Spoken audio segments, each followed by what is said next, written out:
Hello and welcome to my 9th video in the series examining missing 411 Eastern United States. This section focuses on Wisconsin. This is fairly short, so let's jump right in. Roy Bilgrien. Roy, who was 2 years old at the time, went missing on October 21st, 1910 from McMillan, Wisconsin. Roy was playing outside while his mother was inside doing chores. She looked outside to see a black bear running into the woods, carrying her son in its mouth. She gave chase, and the black bear let him go when it encountered a barbed wire fence about 3 blocks away. Roy was found to be without injury. The mother's account later changed from bear to large wolf. I've complained before when Pilates includes cases where people are found, so it's not a missing persons case anymore. This goes way beyond that. This person was never missing. They were within line of sight during the entire encounter. I think this is pretty clearly a case presented entirely due to Mr. Pilates' background of being a Bigfoot enthusiast. Let's review anyway. As I've already said, the first point is wrong. He never went missing. Mr. Pilates saying he went missing at all is him contradicting himself, as Roy was never out of sight. Further, on the third point, his 5-year-old sibling screamed as he ran after it, which startled the wolf into dropping Roy. The chase itself only lasted about 200 yards, not 3 blocks according to the majority of sources. And lastly, most articles say it's a wolf, not a bear. The one that says it's a bear does line up with Mr. Pilates' citation, but also contains this line, quote, "The above is an unusual but not unprecedented case. Years ago, when the country along the line of Wisconsin Central, north of Stevens Point, was an almost unbroken wilderness, one of the early settlers near Auburndale, when he went to work in the woods, took his boy with him. While the father was at work, the boy being a little distance away, a bear came up and carried the boy off. In that case, the father gave chase and the child was also rescued before any serious injuries had been inflicted." Close quote.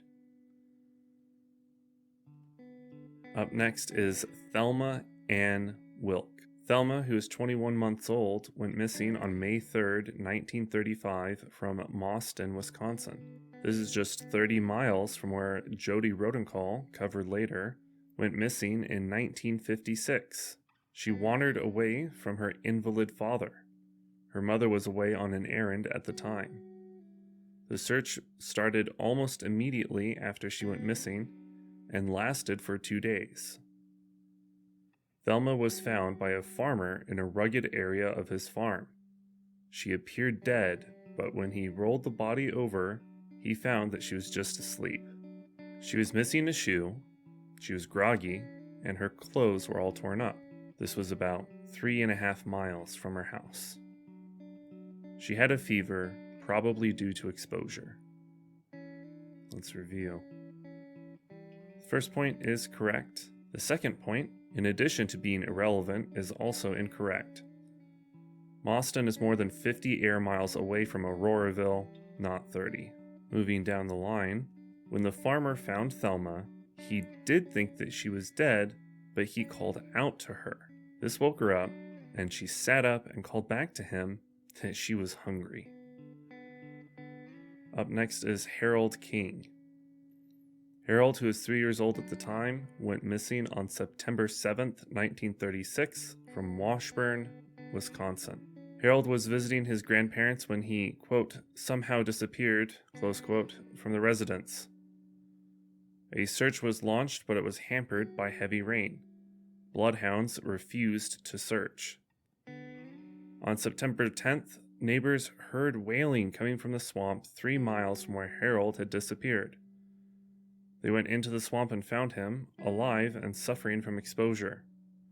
Most of his clothes had been torn off in the dense brush, and he was slightly delirious. Mr. Pilates says that describing Harold as wailing rather than crying or screaming is unusual.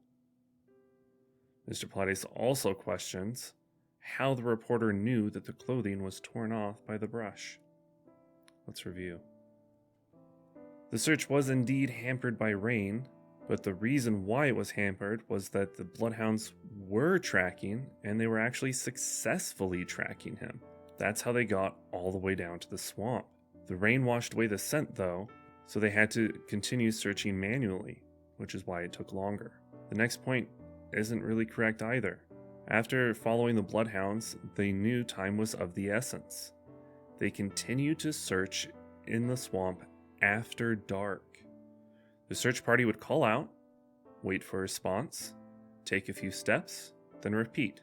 Thus, we see that the wailing that Mr. Pilates draws attention to as being unusual was actually Harold responding to the yelling from the search parties. I saw one article that called this a replying cry.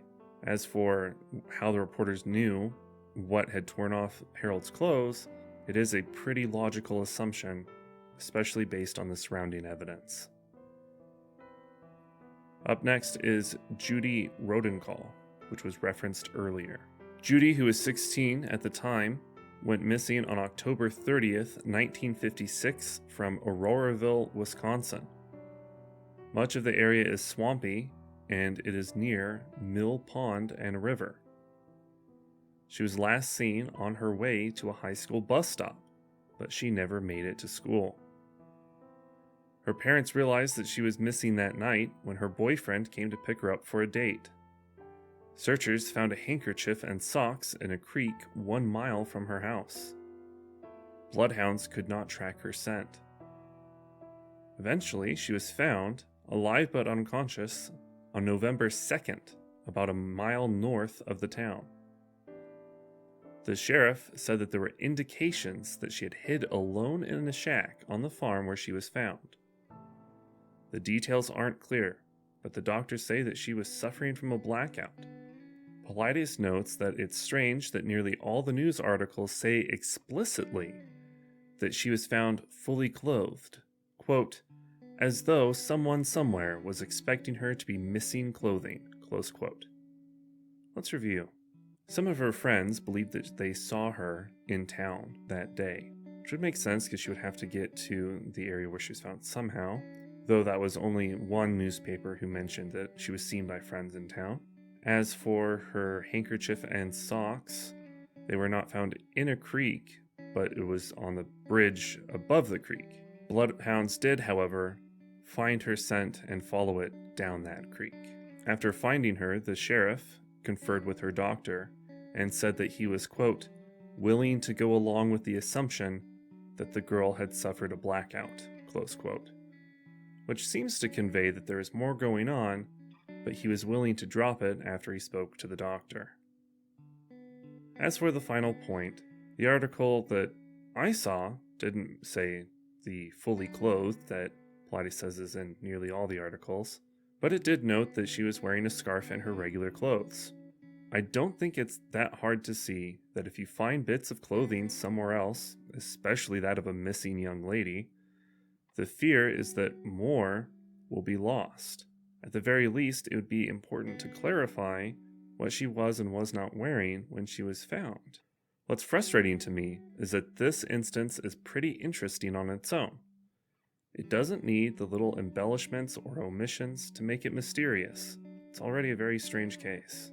But let's move on. Colleen Tourtillot. Colleen, who was 18 months old at the time, went missing on July 3rd, 1988 from Menominee Indian Reservation, Wisconsin. She was reported missing by her parents at 6 p.m., and many people were searching by 10 p.m. After 8 a.m. the next day, a sheriff on a break found Colleen 1.5 miles away from where she went missing. She was alive but covered in scratches, and she was naked. She was wearing a diaper and a beret when she went missing, but both were gone and have not been found. The temperatures got very low that night, in the low 40s, and people were shocked that she had survived. Let's review. I didn't find any reports that suggested that she was naked, but if she was indeed just wearing a diaper and a barrette when she went missing, it's not hard to see how that sort of thing might get torn off in the underbrush. Given her lack of clothing, it's also not very hard to imagine why she would get scratches from head to toe, given her state of undress. The point of contention, however, is the last point. This is flat wrong. No articles that I saw stated that people were worried about the temperature. The weather reports of that day say that the low was estimated to be in the high 50s to low 60s.